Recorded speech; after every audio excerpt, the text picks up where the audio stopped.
할렐루야. 우리 인사 나누겠습니다. 좀 미소 띄시고요. 반갑습니다.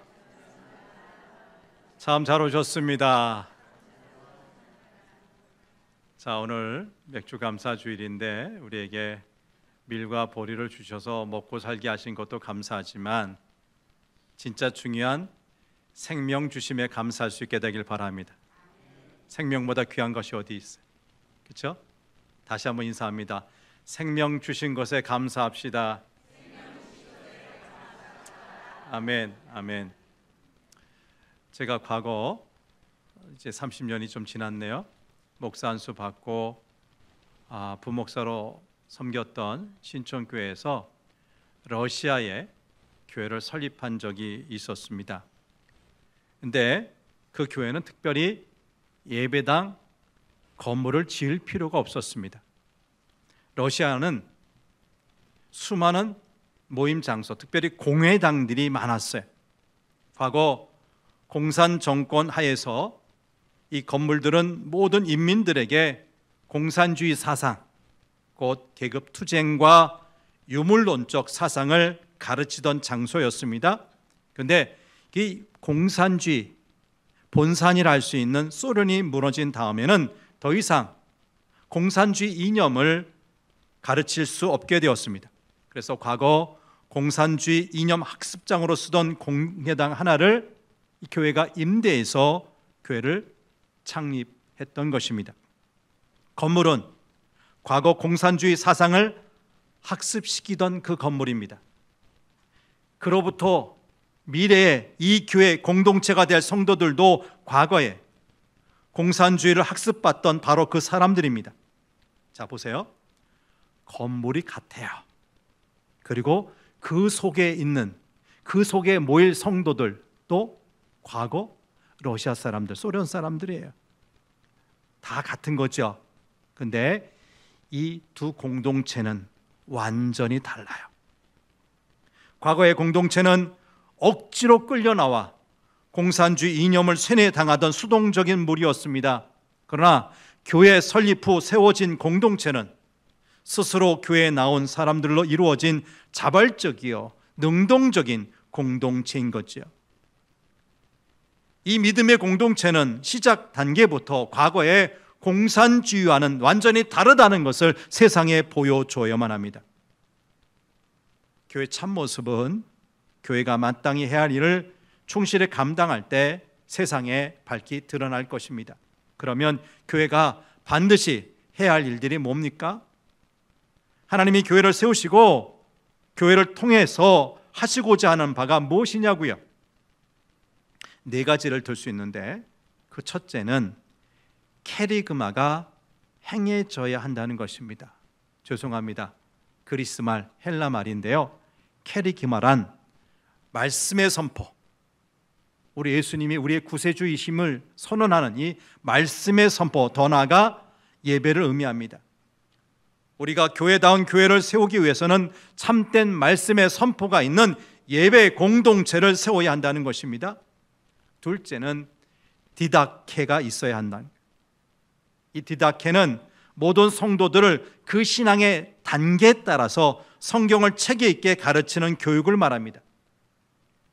곧 교회는 성경 말씀에 대한 교육이 늘 살아있는 교육 공동체가 되어야 한다는 것이죠.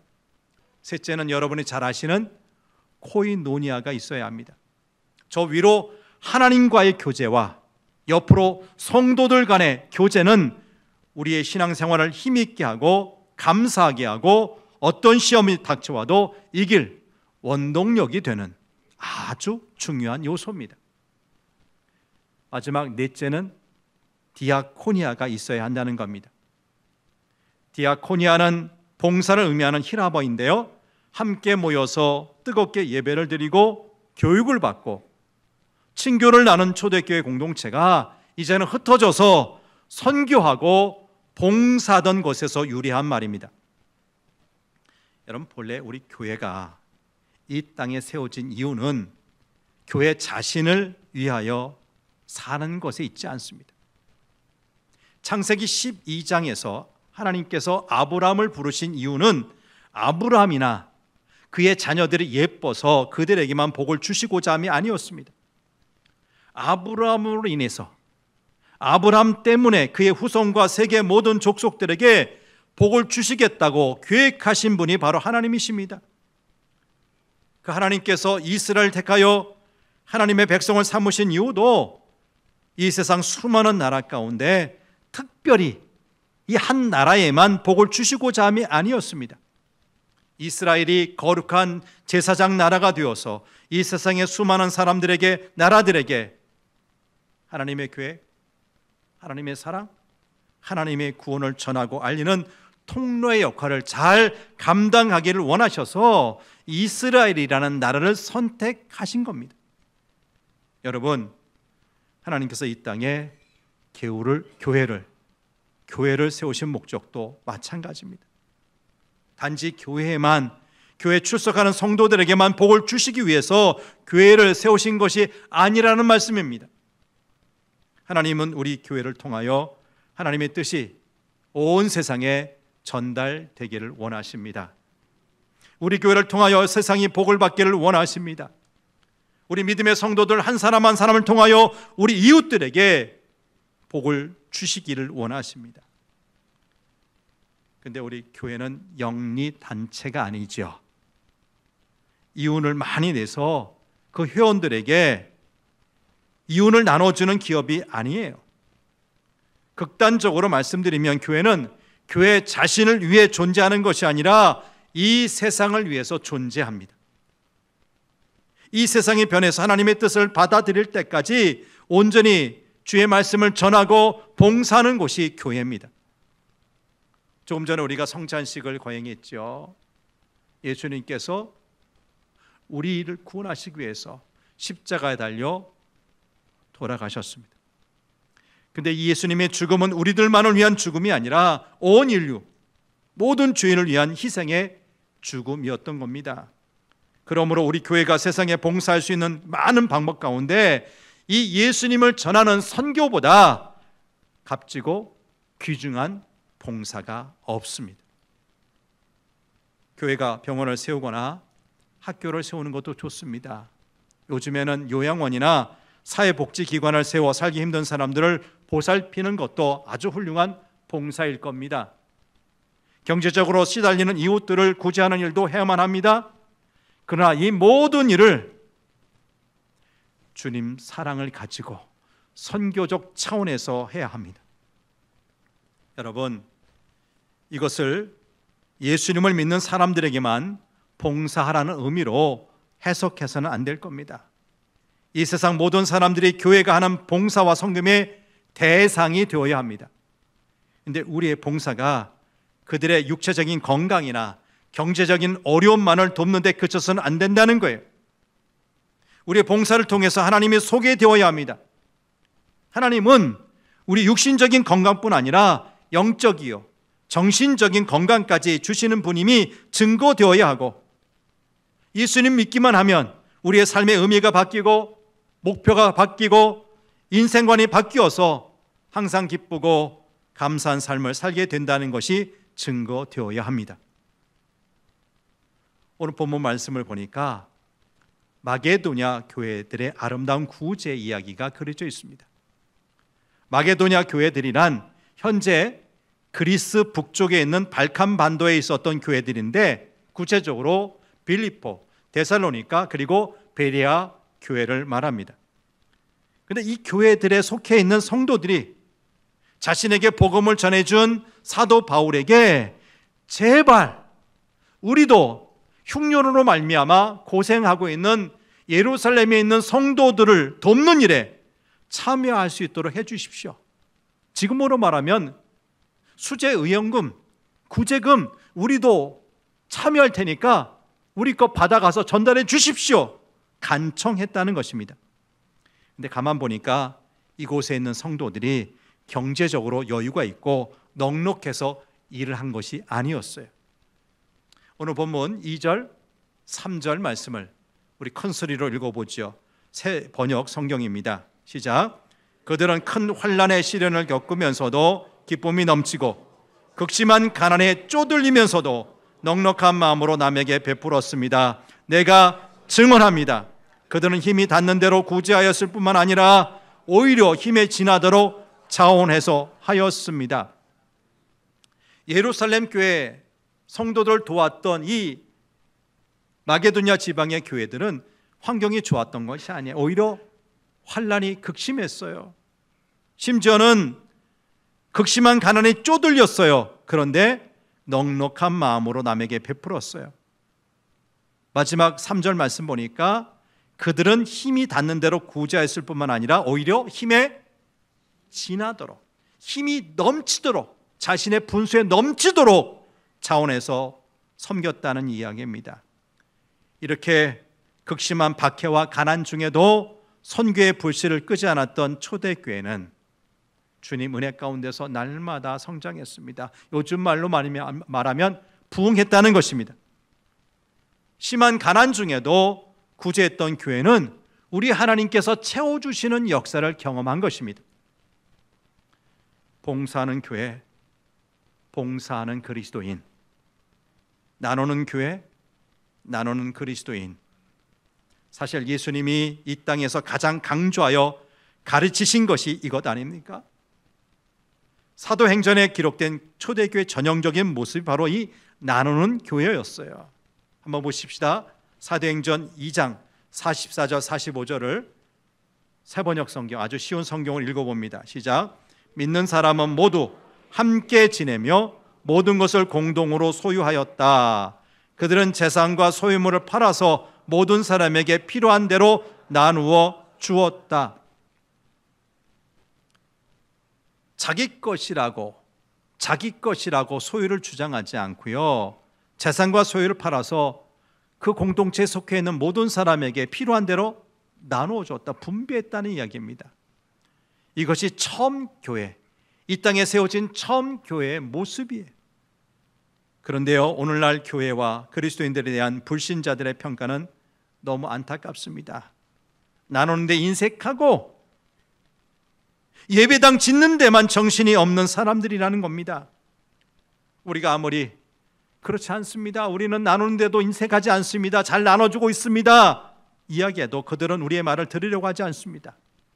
왜냐하면 우리나라에 너무 많은 교회들의 현실이 바로 그렇기 때문에 예배당만 잘 지으려고 하지, 그리고 그 안에 있는 성도들끼리만 뭔가 나눠가지고 뭔가 행사하려고 하지, 그 사랑의 손길로 밖으로, 교회 밖으로, 교회 밖에 있는 사람들에게로 향하지 않기 때문에. 여러분, 아닙니다. 교회는 세상을 위해서 존재합니다. 초대교회 성도들처럼 나누는 교회 되기를 축복합니다. 여러분, 이웃에게 이렇게 나누고 봉사하려면 우리가 할 수 있는 방법은 두 가지 정도가 있다고 생각해요. 두 가지. 하나는 우리 자신이 땀 흘리고 수고하여 더 많이 벌어서 하는 겁니다. 자, 에베소서 4장 28절을 세번역 성경으로 보겠습니다. 시작. 도둑질하는 사람은 다시는 도둑질하지 말고 수고를 하여 제 손으로 떳떳하게 벌이를 하십시오. 그리하여 오히려 궁핍한 사람들에게 나누어 줄 것이 있게 하십시오. 과거에는 남의 물건에 슬쩍슬쩍 손댔어요. 도둑질했어요.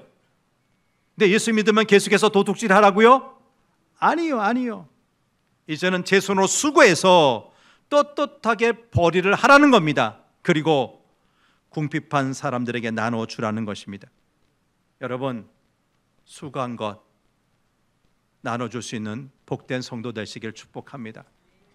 다른 하나는 우리들의 것, 우리들이 좀 더 덜 쓰고 아끼는 겁니다.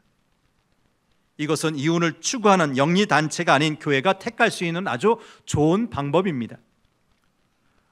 아주 오래전 소개해드린 전주 안디옥 교회, 속칭 깡통교회를 기억하십니까?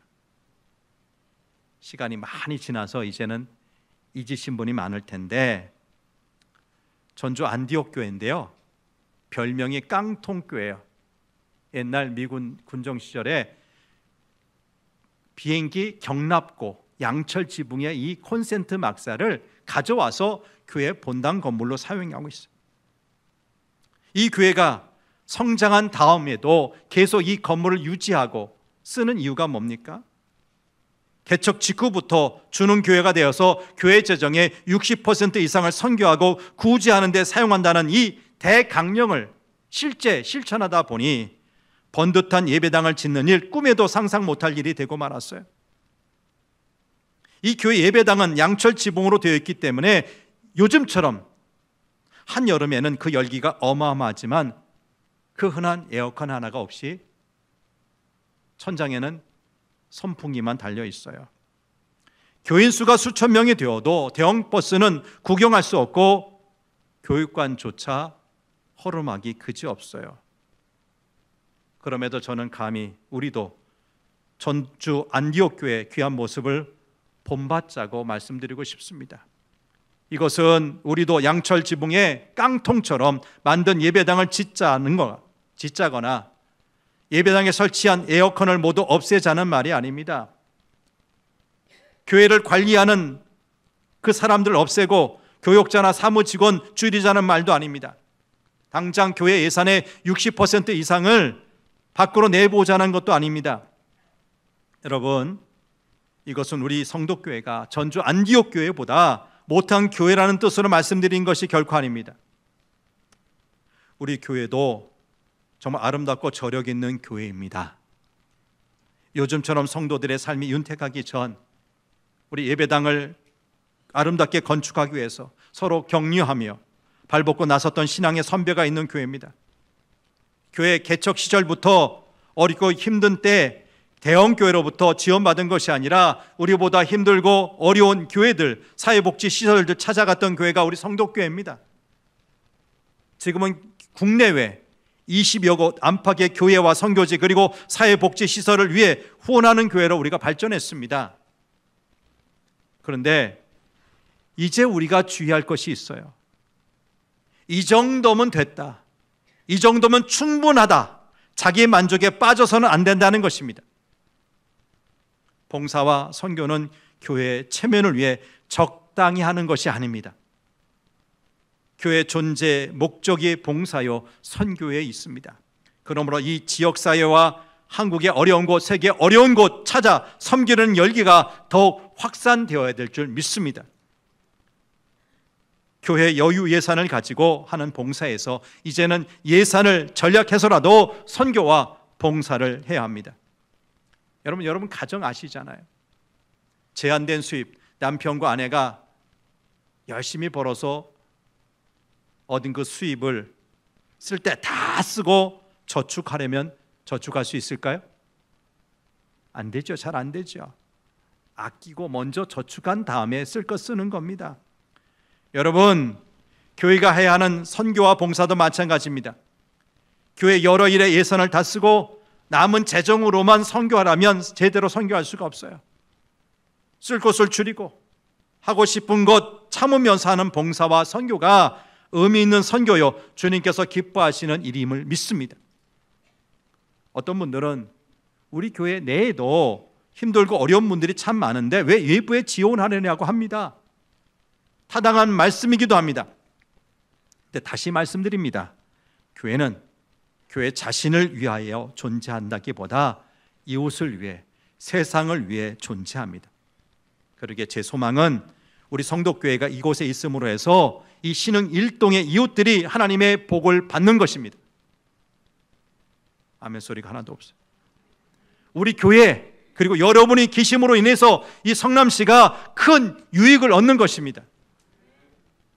여러분, 우리는 이미 하나님의 큰 은혜를 받은 사람 아닙니까?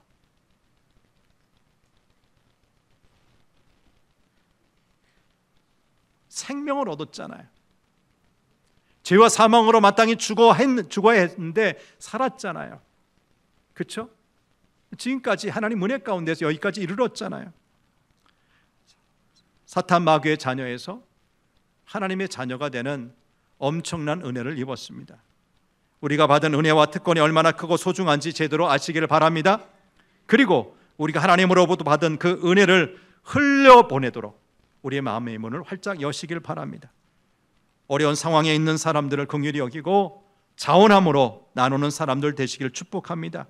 그것이 정말 하나님의 은혜에 감사하는 것이고 그 은혜를 풍성하게 하는 길입니다.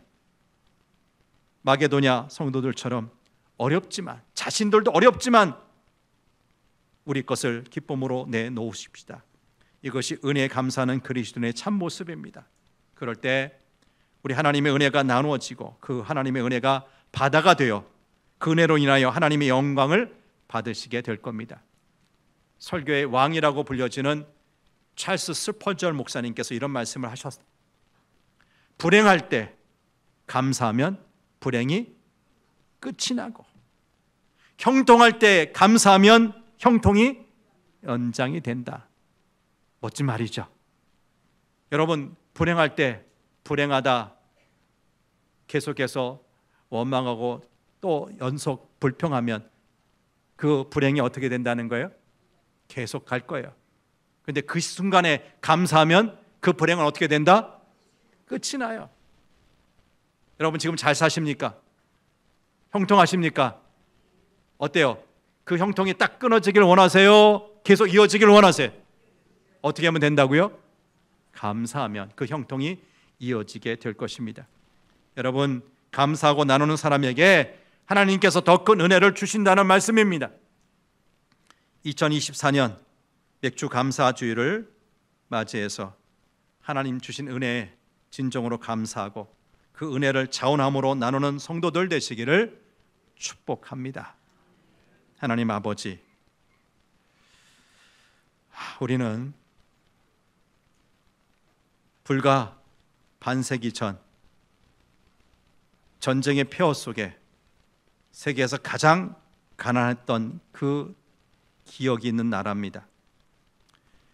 근데 선교사님을 통해서 복음을 전해주시고 힘들고 어려울 때 주님을 찾아 기도하고 예배하고 하나님의 은혜를 구했더니 세계가 깜짝 놀랄 만한 전쟁 복구가 이루어지고 경제적으로도 성장하고 발전해서 이제는 세계 수많은 나라로부터 원조를 받던 나라가 이제는 세계 곳곳에 힘든 나라를 지원하고 후원하는 나라로 바뀌었고, 미국에 이어서 세계 두 번째로 선교사를 많이 파송하는 나라가 되었습니다.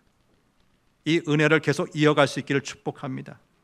하나님 도와주셔서 이 정도면 됐지 만족하지 않게 하시고, 전주에 있는 안디옥 교회처럼 자신의 것 줄여가며 허리띠 졸려가며 정말 우리가 할 수 있는 그 은혜를 나누는 사역에 더 힘을 쏟을 수 있도록 도와주옵소서. 우리에게 주신 감사의 조건들, 은혜 받은 내용들 베풀고 나누는데 앞장설 수 있는 교회가 되고 성도들 되게 도와주옵소서. 그것이 지금 우리가 누리는 이 은혜와 이 풍요와 이 형통을 계속 이어가는 비결이 될 줄 믿습니다. 이 일의 기쁨으로 우리 모든 성도들이 참여할 수 있도록 도와주옵소서. 우리 모든 복의 근원 되시는 우리 구주 예수님 이름으로 기도합니다. 아멘.